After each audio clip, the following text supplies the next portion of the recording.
So in this Notes app tutorial, I will be showing you guys how to edit a table. So I'm just going to go ahead and make this a little bit larger so it's easier to see. So to add a table, first and foremost, go to this top bar right here.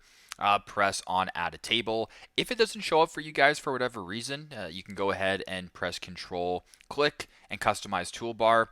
You can go ahead and sort of see what's hovering, what's not. You can go ahead and add the toolbar that way. And if it looks good, you can go ahead and just press do what you got to do this way. Anyway, so once you have the table created, if you want to go ahead and edit it, so it's going to default to a 2x2, just go to this top and you can go ahead and you can make it larger, you can make it smaller, do what you got to do this way.